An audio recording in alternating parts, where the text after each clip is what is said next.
Welcome back to the Eversio Experience podcast, where we explore healing, wellness, and the journey of becoming more conscious humans. Today's episode is a little different, and it's one we've been looking forward to. For a long time on this podcast, we focus primarily on the science and benefits of functional mushrooms, which we love, and that is never going away. But the truth is, the heart of this show has always been something bigger than just mushrooms. It's about the human experience of health, the messy parts, the routines, the habits, the philosophies, and the things that we are learning in real time as we navigate life, wellness, and conscious business right alongside you. Yeah, and we realized that the most powerful conversations aren't always the perfectly structured ones. Sometimes the most meaningful stuff comes from honest, behind the scenes conversation about how people actually live. So that's what today is, one of our unhinged episodes where we loosen the structure a little, step outside the usual format, and share more of the real human side of health and the experiences that shape us. Because healing doesn't just come from information. It comes from connection, from storytelling, from learning through each other's experiences. So settle in, fungi friends. There's a mushroom for every moment, including this one. Now let's dive in. Okay, so something I think about a lot is this. Most people who are really invested in their health are doing a lot of the right things. They're eating well and they're supplementing intentionally. That's everyone we know. They're really paying attention. But there are these daily inputs, things that you are putting in your body or on your body every single day that are quietly working against everything else that you're working so hard to do. And I see it so often in people in my life, especially, but also online in the background, just kind of sneaking around. And I think that the reason most people do not know about them is simply that nobody told them. Because that was me. I didn't know until somebody who loved me told me. Yeah, that's what gets me. Somebody can be doing everything right from a nutrition and supplementation protocol and standpoint. But if the cookware they're cooking in, the lotion they're putting on every morning, the coffee they're Yep. drinking, those are things that are adding to the body's load rather than reducing it. So the results are always going to be kept. Yes, and that's exactly what today is about. 6 things, 3 from me, 3 from Dr. Desiree, that we have personally swapped in our own lives. That's right, it's a swap episode. And not because we panicked about these things, because once we had the information, then the swap was just obvious to us. Yeah, the information is that thing. Most of this is not obscure science. It's not, just something that the conventional product industry has ever had much incentive to tell you. Yeah, so we're going to tell you. So let's go. Healthy swap number 1 for me was Hello Joyous body butter versus all of the conventional lotions and potions and sunscreens that I was using. I want to start there because it's really simple. It's something you can do right now or the next time that you're standing at your bathroom sink. Flip your lotion over and read the first ingredient. It's not grain, it's water. Water. Almost every single time, water. Go do it right now. I mean, unless you're driving or walking. But here's why that matters. Because cosmetic ingredient labels are required to list ingredients in order of concentration, which is why on our labels, you'll always see mushrooms first because that's all that's in there. But in this case, when we're talking about skincare, the first ingredient is the most abundant thing in the formula by volume. So if water is first, the product you're paying for is mostly water. Yeah. And when you look at formulations, water is the cheapest filler in cosmetics. Yeah. It allows a manufacturer to price something at whatever they like and use a fraction of the formula on ingredients that are actually functional. Yeah. Water evaporates, right? The softness that you feel right after applying most of those conventional lotions or creams is largely the water sitting on the surface of your skin temporarily. And as a dry skin girl, I was like, why did this work when I put it on? And an hour later, I'm just as dry as I was before. It's temporary. It's not hydration going in. And then it evaporates and you're back where you started over and over and over. And that is frustrating and feels like a waste of money, if I'm being honest. Yeah, it's temporary and it's entirely superficial in terms of its effect. And the skin barrier doesn't benefit long term. Yeah. So the swap I made is Hello Joyous Body body butter by our friend Joy McCarthy. And she does not know we're doing this episode, but we're going to send it to her. Yeah. And she knows I'm obsessed because I think I'm maybe her best customer. And I'm not going to lie.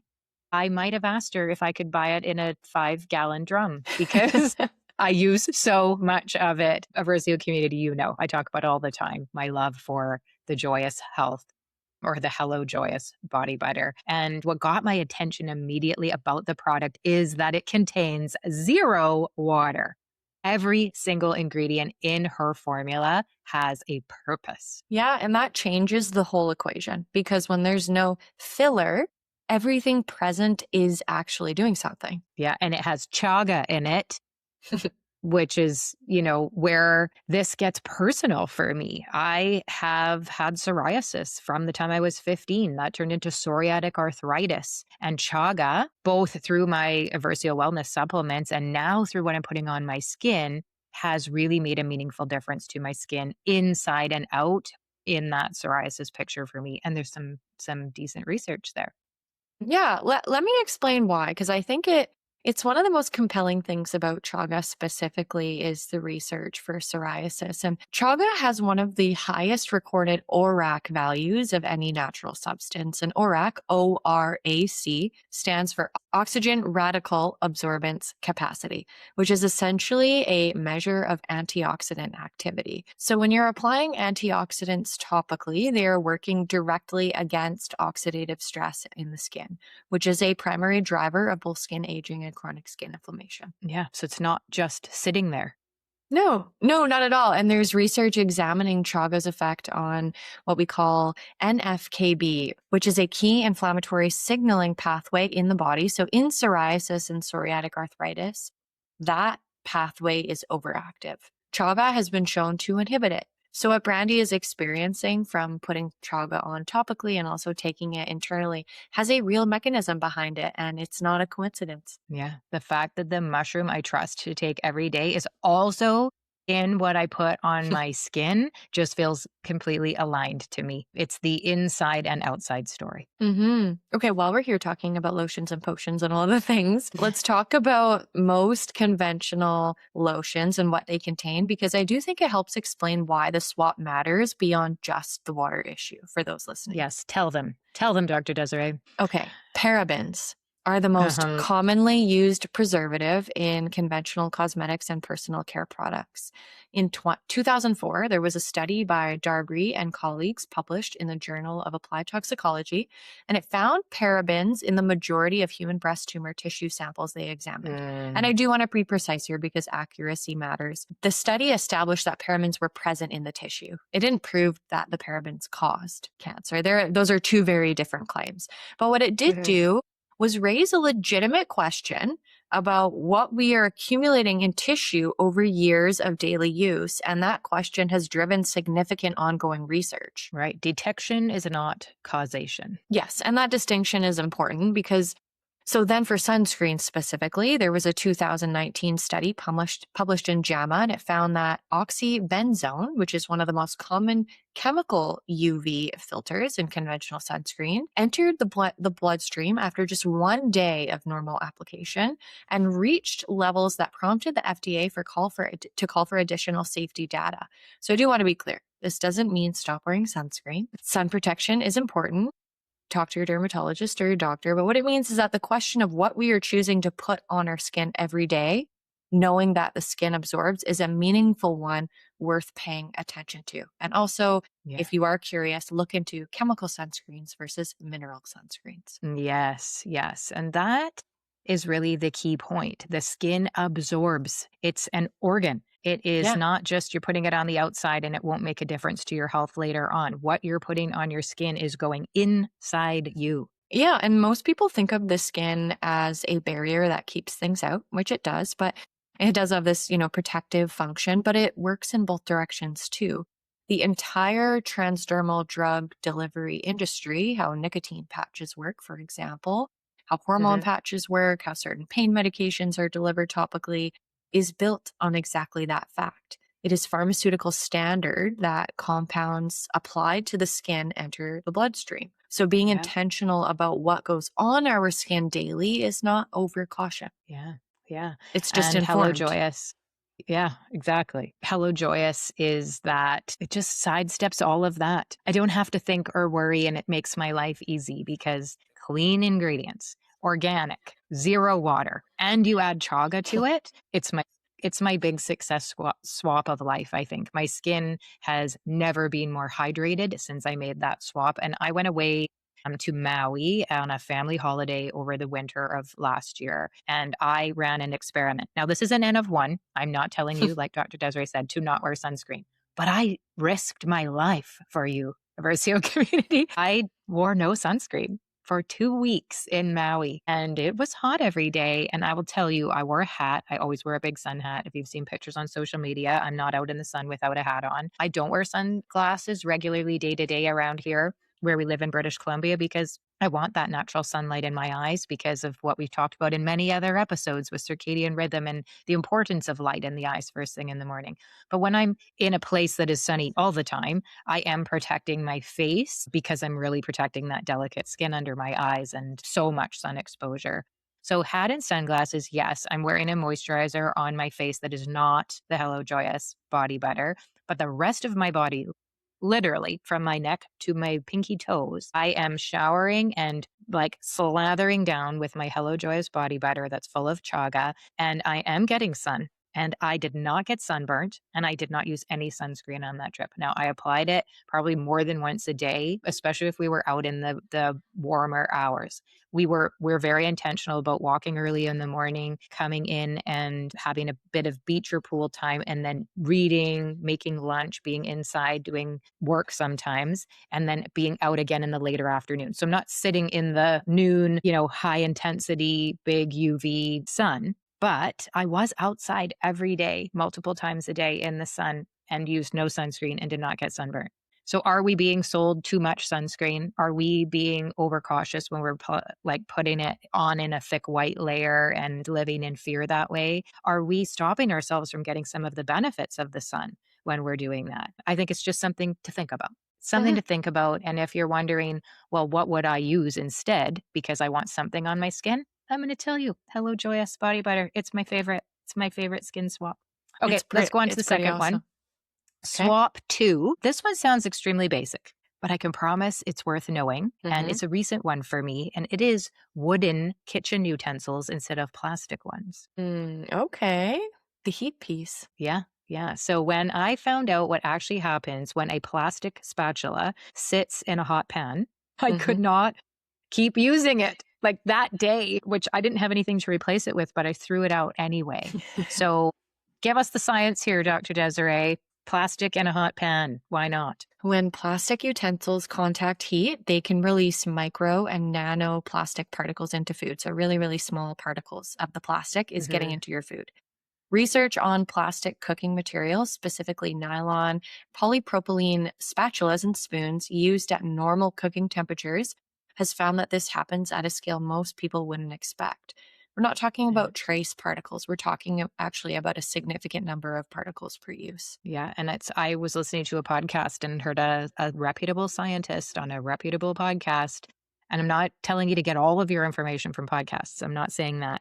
But it was enough for me to go and look at the study that this scientist referenced to go, like, really? I've always used these.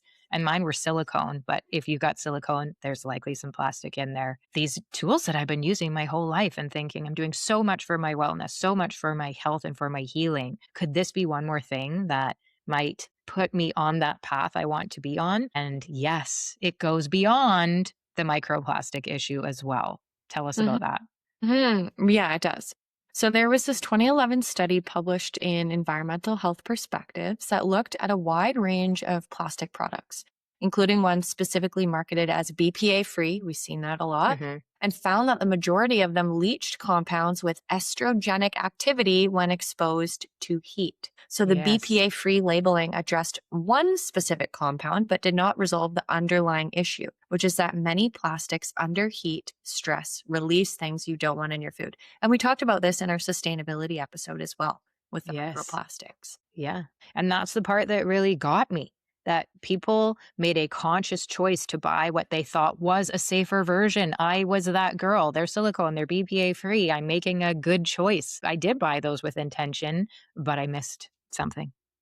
Well, I mean, but it's reasonable. It's a reasonable choice based on the information that was being communicated. But the science Yeah. moved on and the labeling didn't keep up. And we're now Hmm. finding microplastics in human blood, lung tissue, and placental tissue in reviewed research.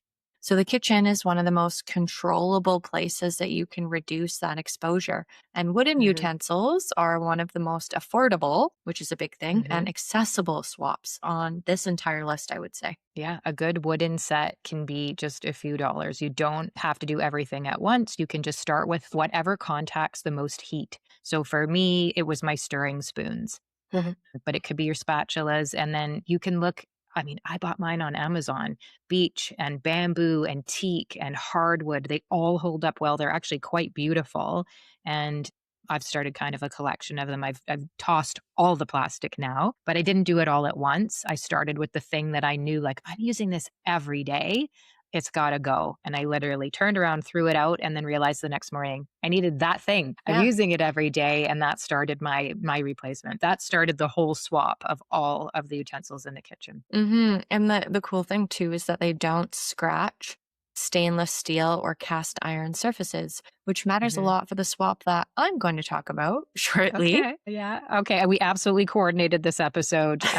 Yeah, we're not going to pretend otherwise. We do actually talk about this stuff in our real life, in our real life. Yeah. Okay. My third swap, then my last one, swap three. This is the one that I've been most excited about. Mindful Monk instead of a Snickers bar. So I did love Snickers bars through university. I might have lived on them for weeks at a time. And I Mm, told myself, there's nuts in here, so they're healthy. They have protein. I lied. I mm, lied to myself. I knew, but they would, what's their ad is like Snickers is satisfies or something. And I did feel like I could kind of get through the day on a Snickers bar. And it's been many, many, many years since I have had one even, but I could never find that same satisfaction I used to get from it until I found a product called Mindful Monk. And I actually met the person that is the owner of this company. So Mindful Monk, if you're wondering what the heck is she saying, mm, and it's mindful MONK as in a monk.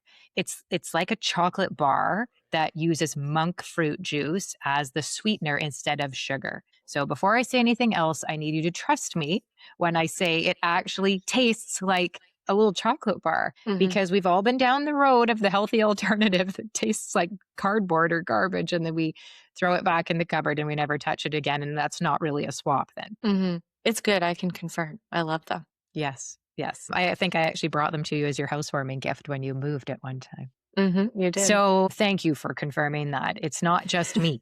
The reason that this swap matters is because of blood sugar. And I want Dr. Desiree to walk through what is actually happening in my body when I eat old me a Snickers at 3 p.m. Because once you understand the mechanism, you cannot unknow it. And I needed to learn it so that I wouldn't keep making a mistake that was not making my life better, was not helping me heal. Okay, so when you consume a high sugar food, something that's highly processed with corn syrup and all those fun things that are in ingredients, and a lot of processed chocolate bars that we love, you get a rapid rise in blood glucose. Your pancreas Mhm. responds by releasing insulin. The insulin brings that blood sugar level back down.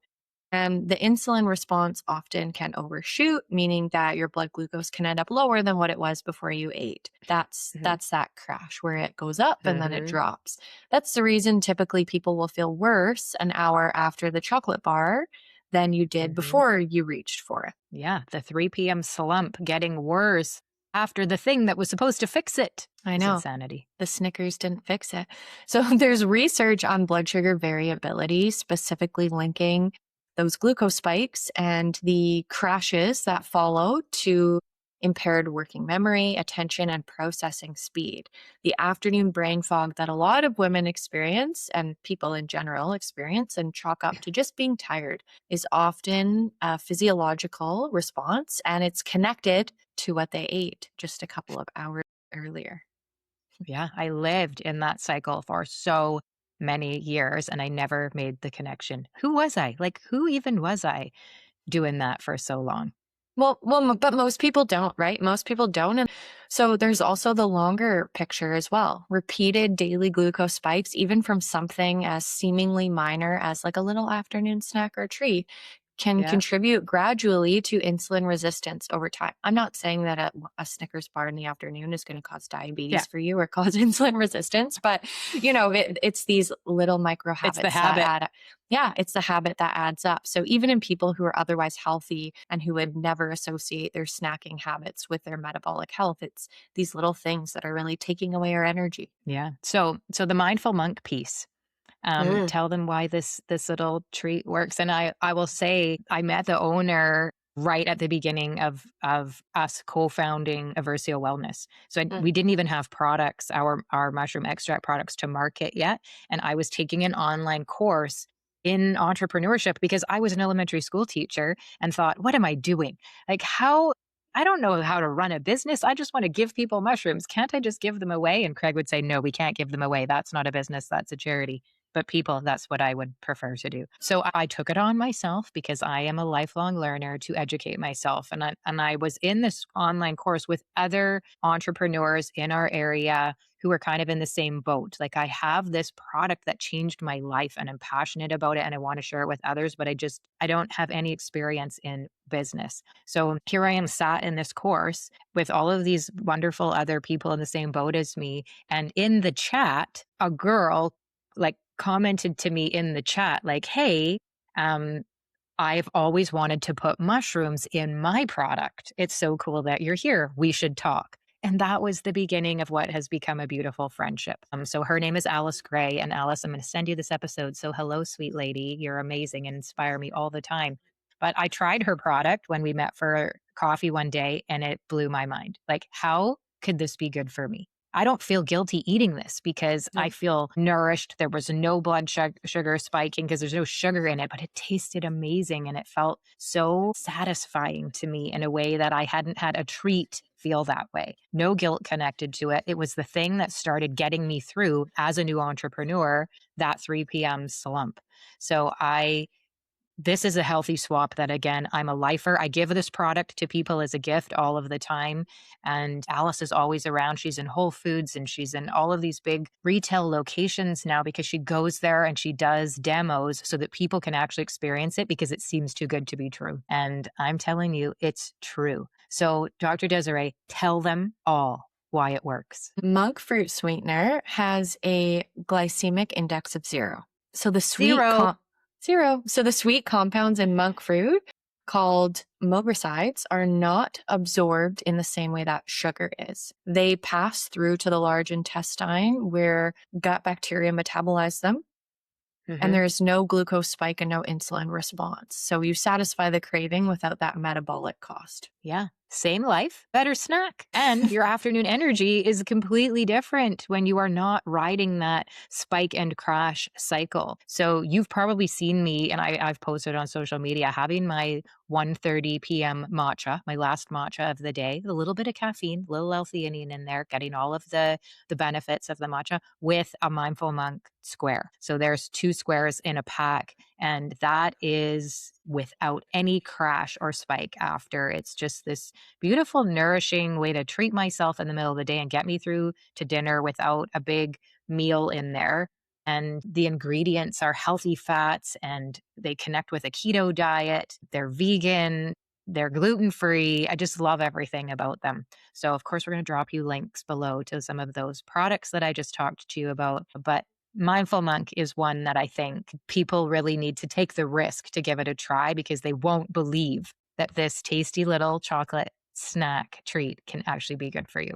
But it is. Mhm. Okay, so let's go to you, Dr. Desiree. 3 swaps from me. You're up. I have been looking forward to your half of this episode. Let's go. Okay. Mine might go a little deeper on the clinical side. I'll warn people I would now. expect nothing less.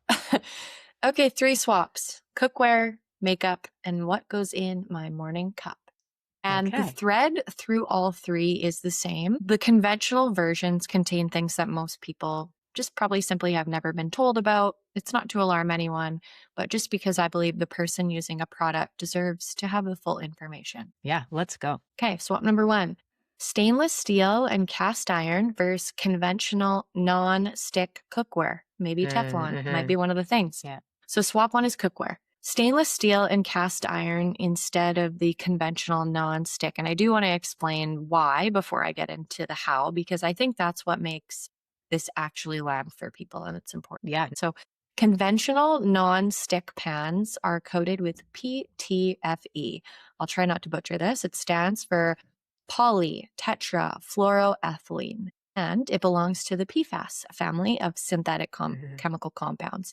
So PFAS are what people are calling forever chemicals. If you've seen on social Mm-hmm. media in the wellness space, forever chemicals and hormones can wreak havoc. And that name exists because they don't readily break down in the human body or in the environment. They accumulate. So Yeah. CDC biomonitoring data has found that PFAS compounds in the blood of the vast majority of people tested in the United States, and that's reflecting exposure from multiple everyday sources. And cookware is one of them because we need to eat Yeah. and we need to feed them ourselves multiple times Yes. per day. Yes. Okay. So what is that specific risk from the pan itself then?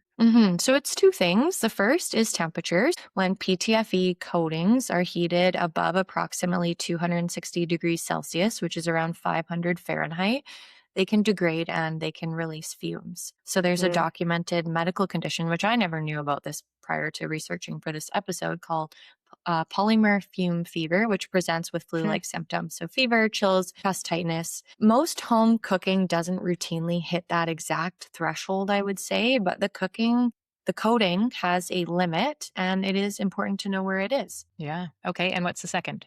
Everyday degradation. So every scratch, every dishwasher Mm-hmm. cycle, every year of normal use, the coating wears down. So an old scratched non-stick pan is not the same object it was when it was new. What degrades from the coating does not disappear. Some of it Mm-hmm. ends up in the food. Please don't use metal utensils in your non-stick Teflon pans. You're just scraping Refer it to the off. first half. Wooden utensils. Yeah. Okay, so what are we cooking in instead then, right? I want you to address that sticking issue directly because I know that is what every single person listening to is already thinking. I like my non-stick because I like things not to stick. So tell me about that. I love stainless steel. You can get food Okay. grade 18-8 stainless, also labeled 304 grade. It is fully inert. It doesn't react with food, doesn't degrade into your food, and it can last decades if you do treat it well. The sticking Okay. issue is entirely a technical problem. Have you ever heard somebody who said, I cannot use stainless steel? This used to be me, young Desiree, Mm-hmm. could not cook with a stainless steel pan because everything would stick to it and the mess was Yep. disgusting. I do not want to Yeah. soak my stainless steel pan in water for hours and touch that mush after. That's an ick for me. That's an ick. So the trick Yes. really is the heat. The trick is how you do it. So it's not a cookware Okay. problem. Here's the technique. First, you always preheat the pan before you put anything in it. Okay? Before you put Okay. oil or butter or whatever. Okay. So I will turn it on medium heat and I let the pan warm up. This Okay. might be hard for some of us who are wanting to like rush through things. You have to wait. Use that opportunity You're to s- chop your food or do what you got to do. You are speaking directly to me. I'm like, what do you mean you don't put your olive oil in and then turn it on and walk away while you do four other things? I think Yeah. most people are adding cold oil to a cold pan and then wondering why everything sticks. And all of a sudden we're like, did I just learn something that's going to change my life? This honestly changed my life. Like, I'm not Yeah. even kidding. It changed my life. So once the pan is heating on medium, you test it with water. So put your hand under the sink, right? Put a little water on that and then splash a little bit of water on Okay. there. If it sizzles, it's not hot enough yet. If the waters run around the pan in droplets, it's hot enough. If they separate immediately when they hit the surface, the pan is still not hot enough yet. But it's the beating and the skittering across the surface. The pan is ready. That phenomenon is actually called the lead-in frost effect. And that skittering bead is your signal to add the oil or butter My, or you're whatever. blowing my mind. I love a kitchen physics moment. Thank you for making this about science. I'm never going to forget it now. That is so cool. Okay. Okay, Okay, so I can do that. That's not too yeah. hard. We can do that. Okay, so let's add another complexity, another layer onto that. If you're going to put the oil Okay. on, that might Yeah. be too high of a temperature for the oil and it might start smoking. That might be beyond its Okay. smoke point. So for me, I'm using extra virgin olive oil. I actually turn the pan down to low. Now I need to wait for a little bit longer. And then I Yeah. put the oil You're or the so butter on. patient. I'm so patient. Yeah. So don't touch it. So then you put it on. You need to use, butter or an oil or something. And then, you can put your food on. But this food releases naturally from the stainless once it's formed a crust on the bottom surface. So if you do try to move it and Mm. it resists, it's telling you it needs another 30 seconds. Like the food Ah, shouldn't stick in the pan on stainless steel. Give it a little bit more time. Wait. The okay. sticking is a signal to wait, not a signal that you have done something It's gonna let go. It's wrong. gonna let go. I love it. That reframe is everything to me right now. I don't enjoy cooking. I don't love cooking because I'm not great at it. I think we love things we're good at. And it's Yeah. just not something I've ever been good at. And maybe it's because I haven't looked into enough of the science. I know cooking is chemistry. You're bringing together things in a chemical way, but I never thought of the techniques also having the physics behind them. So this is so cool for me. I really just thought I was failing at stainless steel class and honestly gave up. I can't wait to try it. Well, everyone feels that way at first, and I definitely did too. And it is a learning curve where you have to learn that process and learn how much time and whatnot. Medium heat is almost always all you need. Turn it down to low, and then once it's ready, you put your oil, and then you might need to turn it up slightly while it's cooking. But cranking the heat is probably the other most common mistake with stainless that people make. Yes. Okay, what about cast iron? Okay, cast iron is more of like a long game love. I'm still in that process of falling in love with cast iron and our relationship. But the seasoning, which is layers of polymerized oil that build with every single use, it creates a natural non-stick surface over time Mhm. without any synthetic coating at all. So it literally gets better the longer you cook with it. I have friends who have Cool. been cooking with cast iron for years and years and years, and they will never go back. They love it. Yeah. You don't need a million cast iron pans. You need one good one. So there's a genuine health benefit too that's worth mentioning if you are somebody who has low iron, specifically, there's a lot of cycling women who have low iron. Mhm. And small amounts of dietary iron actually transfer into food that is cooked in cast iron. So for women who tend to run on the lower side for iron, it's a useful passive source that adds up over time. Hey everyone, I just wanted to take a moment to talk about a pattern that I see again and again in my practice, and I've even lived it myself. It's the people who are doing everything right, eating well, sleeping as best they can, moving their bodies, managing their stress, and still feeling like they're running at 80%. The immunity that catches everything going around, the nervous system that never fully resets, the energy that is there but not quite where it used to be, the fog that lifts eventually but not as fast as it should. What I've found both clinically and personally is that what's often missing is whole body foundational support, not one thing targeted at one symptom, a comprehensive daily ritual that addresses the terrain.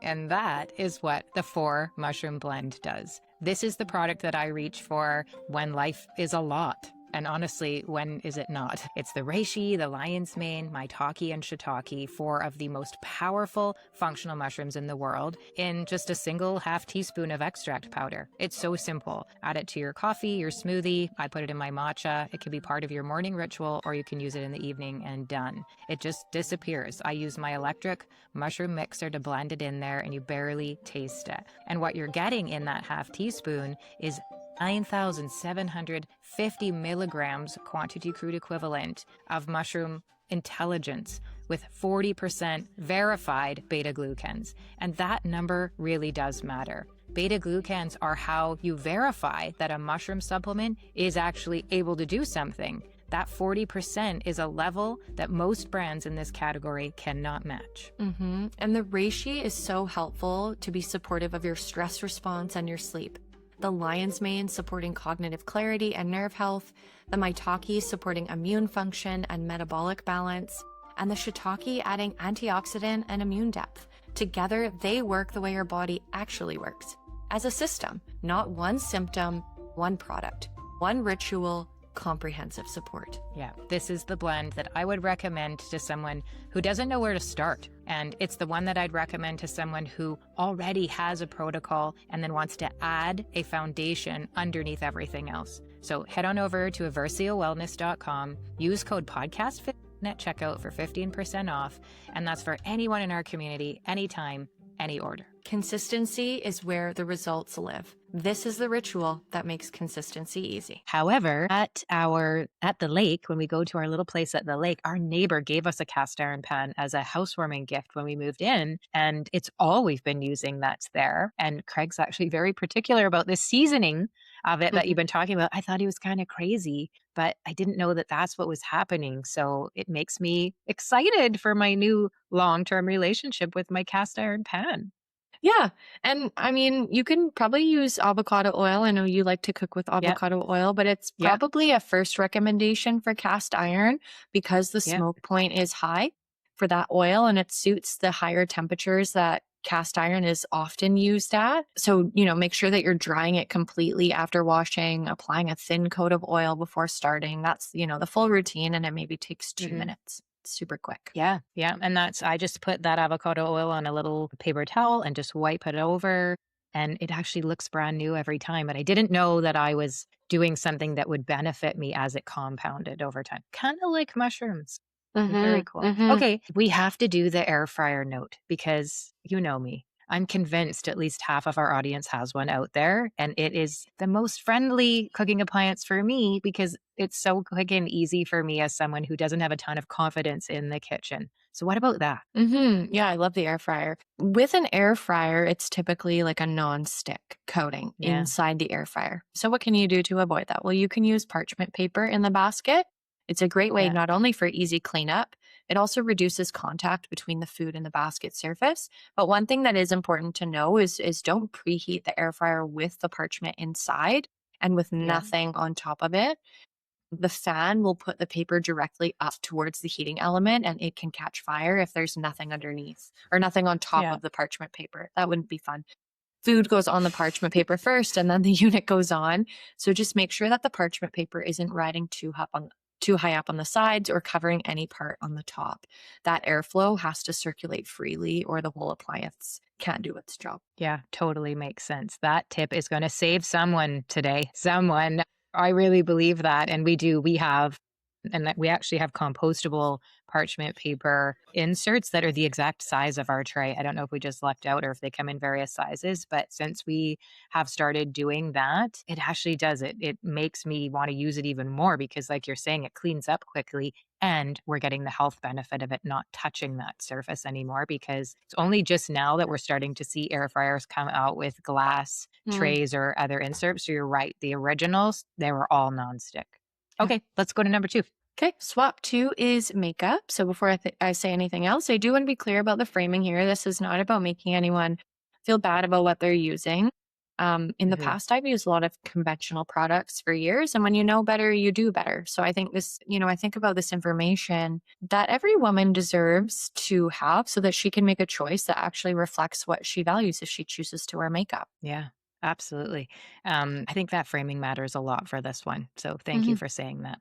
Yeah. So the starting point for this conversation is something that most people maybe haven't been told about their own skin, which is that it absorbs. Like we talked about earlier with the Hello Joyous, the skin is permeable.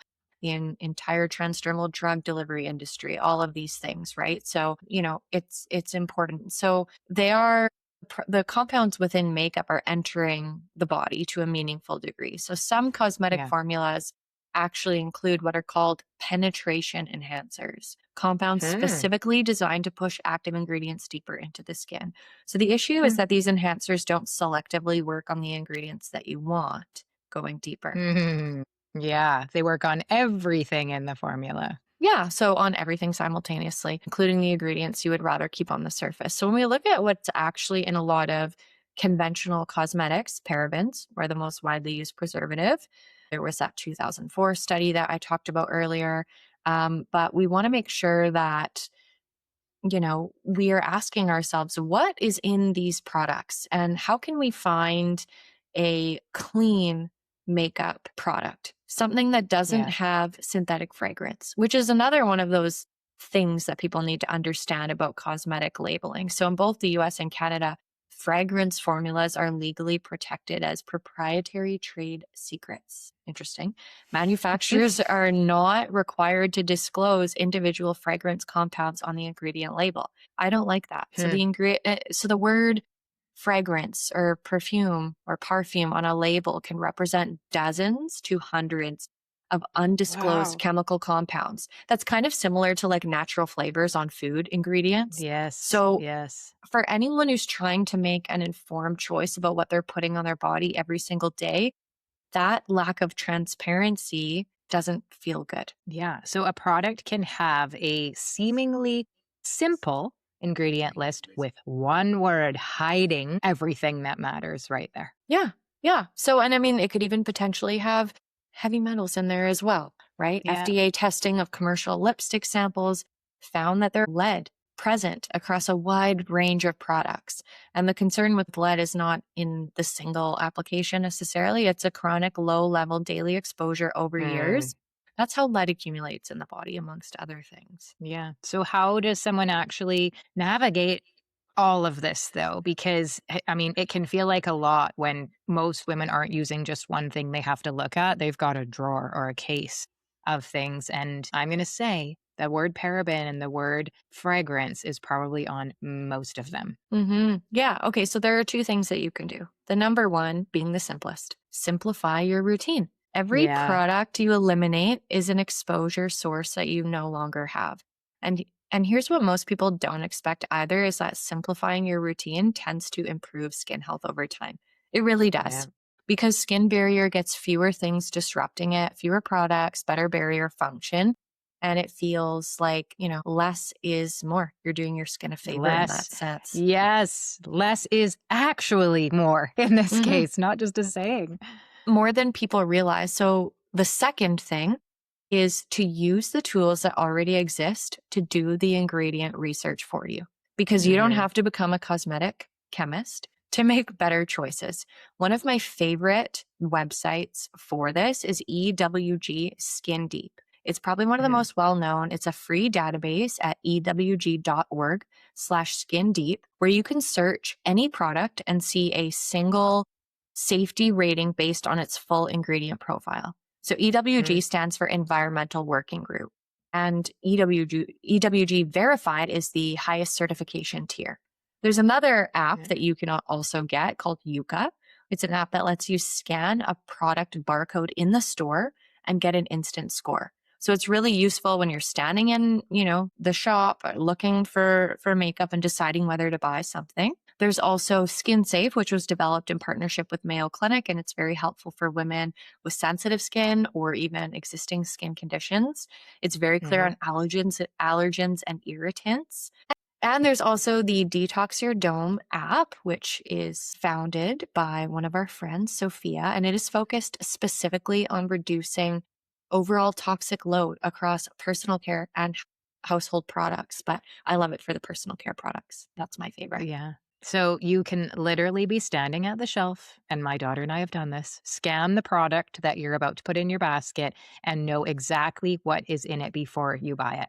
And I will say to educate our teenage girls as they grow up wanting to try all of these products, we are preventing so much of what we didn't have when we were younger and first Mhm, starting out and making choices based on what was popular or what was inexpensive. Where giving them this tool is just so empowering to have mhm, this. It's a time when I'm glad that they have technology at their fingertips because it can really make your life healthier when we're mhm. using it that way. Yeah, the information is available and accessible. And Yeah. it's just about building the habit of checking. And for brands that already score well across these tools, so nobody has to start from zero. Some of my favorite brands that I've used are Merit Nude Sticks. I love those. Ilia, Nude by Nature. They're clean, they're all genuinely high performing. So, Yeah. these are not compromised brands. Those are some of the ones that I love.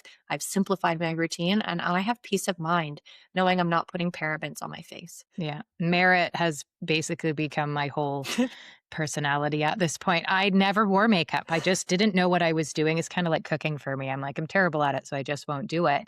But obviously, we're spending time on camera. We film here, and I'm starting to see photos of myself and go back and listen to our episode about perimenopause and how, as you go through that stage, you actually perceive the way you look in the mirror differently as we get older. And I started thinking, well, why am I not wearing makeup? And part of it is this fear around the ingredients and me being somebody on a healing journey that's so careful about what I put on my body and in my body. Makeup was one of those things that was just easy to totally go without. But I do love to feel beautiful. And sometimes that means a little bit of makeup is going to go on my face. So I did spend quite a bit of time researching and looking for something really simple. I'm not someone who, wears a full face, I would say, but I love this brand.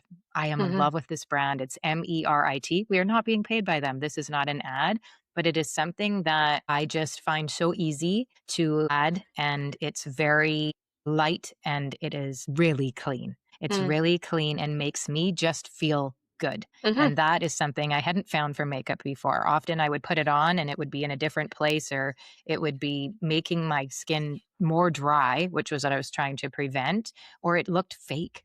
It didn't feel like me. And this one makes me feel more like me. Mm-hmm. So there's one you can go check out. Hmm. Yeah, I like that. It makes you feel more like you, and you have peace of mind, right? Putting it Yeah. on and trying something new.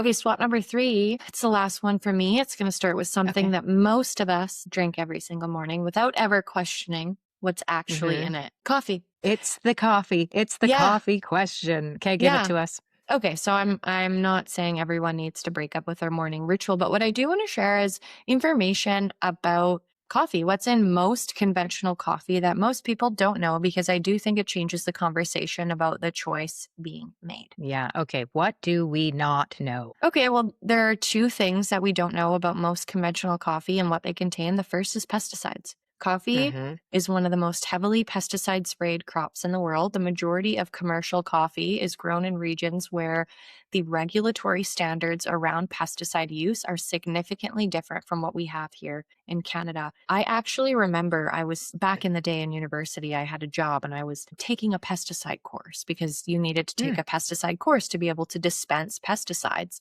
And I remember thinking after that course, like, oh my gosh, I'm never going to use pesticides again, because the course instructor yeah. was saying, like, you need to be very careful about these. Like, these Yeah. are like these cause cancer. And Yeah. he was saying, there are certain pesticides here in Canada that are banned by Health Canada and our government that we're Yeah. not allowed to use on our crops. But we import food from different Hmm. countries. So the pesticides that we're not allowed to use in Canada, we don't use on our crops, but we import things from Mexico where they do use those things. So it's like a little Or the United indirect States, loophole. or Yeah. yeah, all over, all over. And it's such an interesting point because we're a mushroom company and we are USDA organic certified for a reason, because Hmm. the mushrooms that we are working with don't all grow right here in our backyard. So as much as we love local, that's not reality for all things that we are choosing to consume. And coffee is no different than the mushrooms. There's no BC grown coffee that I know Hmm. of. It just doesn't grow here. We wouldn't expect to get our coffee from right here. Our coffee has to come from somewhere else, just like our mushrooms have to come from somewhere else. So we can't feel like, well, we're Canadian and our government has high standards, so we're safe, because we like to enjoy things from all over this planet. And I think that's where this conversation gets really interesting. So, Hmm. so yeah, go for it. What's the second thing other than the pesticides? The second thing is mycotoxins. So, coffee beans Hmm. are particularly susceptible to mold growth at different stages of the supply chain: after Hmm. harvesting, during the storage, during transport, and sometimes even during and after the roasting process. So, unfortunately, mold produces toxic compounds called mycotoxin, myco meaning mold, Hmm. toxin. Hmm. The one that's most commonly found in commercially roasted coffee is ochratoxin A. It's produced by the Aspergillus and Penicillium molds and is Hmm. classified by the International Agency for Research on Cancer as a possible human carcinogen, which is group 2B. Hmm. The European Food Safety Authority has viewed OTA in coffee multiple times and has established guidance based on these findings. Yeah, in everyday commercial coffee. And I mean, we test for mycotoxins on our Hmm. mushroom extracts because things do need to go from Earth. Mother Nature is growing that coffee bean and it's growing that mushroom, but we have to get them to us. And like you said, it's not just at one stage that these things can be susceptible to things like mycotoxins. And they really, like, there are many cases you can go read about where people have mycotoxin illnesses Hmm. and it's not pretty. So we made sure that that's part of the budget for us is we're going to test for them and make sure that when you take the products, there's never any of that in there. And a lot of companies will say, "Oh, well, that testing's not available." Not true. It's available. And we are just talking about everyday commercial coffee being susceptible. Yeah, and this is something I experienced, not mold toxicity from coffee per se, but Hmm. it opened my awareness into some of the foods and drinks Hmm. that we are consuming that have some contaminated sources for us, like Yeah. certain nuts, right? Peanuts can have some of that too. But with Hmm. coffee, I mean, most people love coffee and they're consuming a meaningful amount of it, right? Yes. And when you look at roasting, that can reduce mycotoxin levels, but it doesn't totally eliminate them. And the Yeah. reduction is inconsistent across products. So this isn't fringe science. It's more like documented in the food safety literature and reviewed by major regulatory bodies in Europe too. Yeah. So what does someone do then if they love coffee and they're not ready to walk away from it? Yeah, go organic first. So that directly addresses the pesticide issue. You're getting a certified organic coffee bean. Then you want to Hmm. look for specialty grade, single origin coffee where the quality control standards across the entire supply chain are significantly higher. Mold is Hmm. far less likely to make it through those processes, which, and Hmm. some brands now specifically lab test their beans for mycotoxins as well, which is worth seeking out if your morning coffee is a non negotiable. Yeah. Yeah. And the swap that you actually made.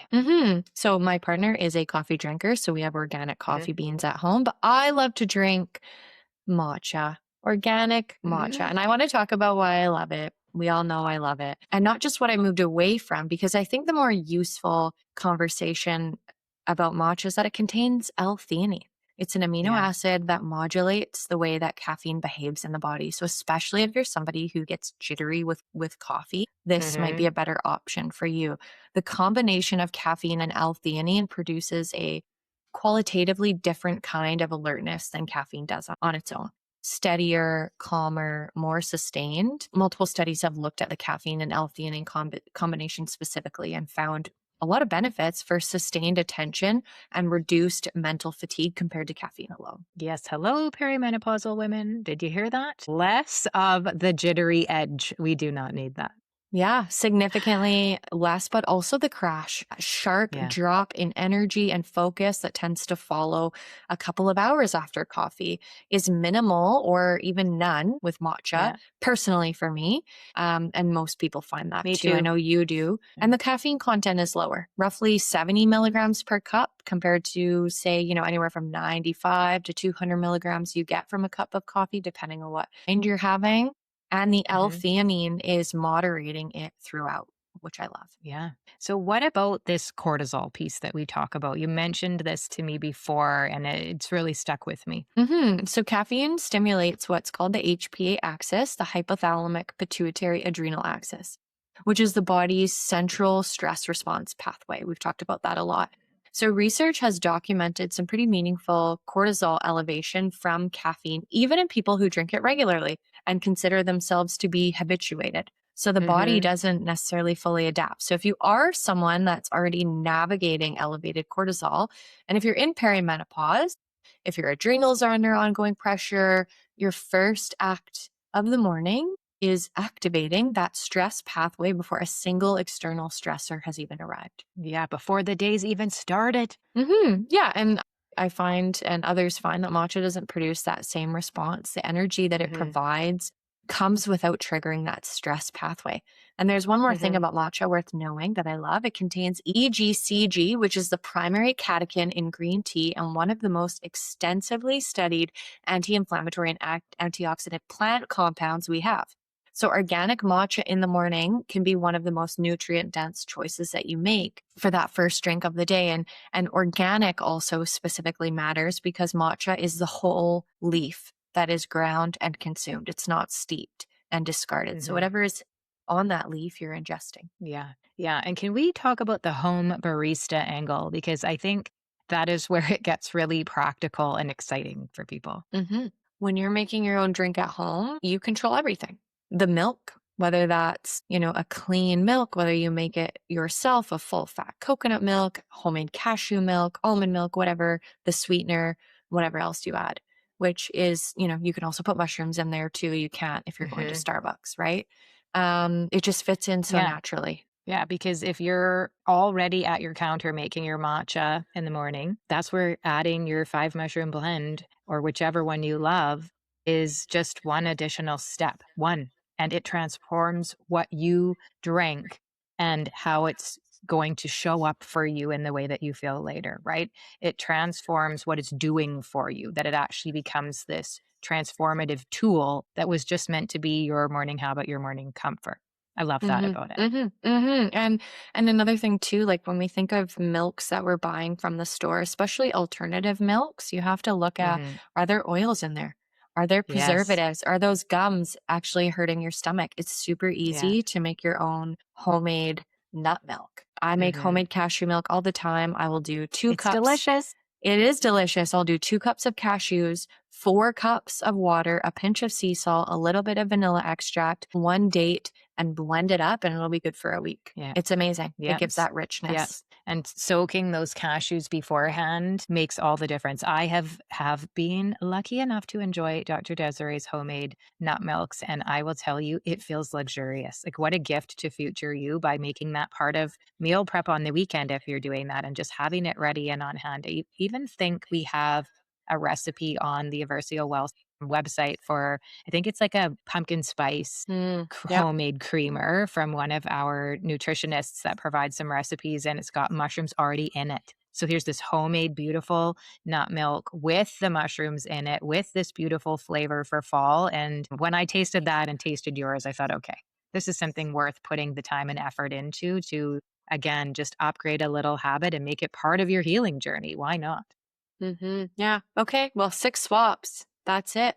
Those Woo! are those are our favorites. Yeah, there we go. Yeah, Hello Joyous body butter instead of conventional lotions and sunscreens, wooden kitchen utensils instead of plastic ones, and Mindful Monk instead of your favorite chocolate bar. And my 3 were stainless steel and cast iron pans instead of conventional non-stick cookware like Teflon. Looking Hmm. at EWG verified makeup with a simple routine, less is more, Hmm. and organic matcha or clean organic coffee instead of conventional commercial coffee that contains pesticides and potentially mold as well. Hmm. And not one of those requires you to blow up your life. Yeah. Well, I think that was the whole point of this episode is you don't need to do all 6 of these today or even this year, but Yeah. maybe one of them landed for you and what you're looking for to change in your life. And maybe the next time that your lotion or potion runs out, you flip the bottle over, look at that first ingredient. Maybe you look up your foundation on Skin Deep or you scan it on Yuka or Detox Your Dome before you repurchase it. Maybe you swap Hmm. out one spatula. It's these little changes Hmm. that make a big difference for you. Yeah, the daily choices do compound. It's the ones that support you and the ones that quietly work against you, both adding up over time. Right. And we're not here to make anyone feel bad or to instill fear about what they have been doing, but we're just here because better options exist Hmm. and we're your friends and we think you deserve to have the information. We want you to know because somebody told us. We didn't make those swaps because we were born knowing. We lived with those things until we knew better. And we just want to share that. We just Mm. wanted to share. Same life, better choices. Yeah, and that's all for today. Be well, everyone. And that's a wrap on today's unhinged episode of the Eversio experience. These conversations sit close to our hearts. Stepping outside the structure and just being honest with you about what we're navigating, what we're learning, what we've gotten wrong, and what we're still figuring out. That's the kind of connection we started this podcast to create. Yes, and we hope something in today's episode landed for you. And if it did, we hope that you will share it with someone in your life who will get it. That's genuinely how this community continues to grow. One person passing something meaningful on to another. And if you haven't yet left us a rating or review, subscribe to the podcast, or followed us on social media, we would so appreciate that. All of the links are right here in the show notes below. And that just helps us reach more people who need to hear this. And when you're ready to bring functional mushrooms into your daily ritual, you can head on over to aversiowellness.com and use podcast 15 at checkout. And that code will save you 15% on your order. And it's for our whole community, any order, anytime. Thank you so much for sharing this moment with us, fungi friends. Until next time, be well.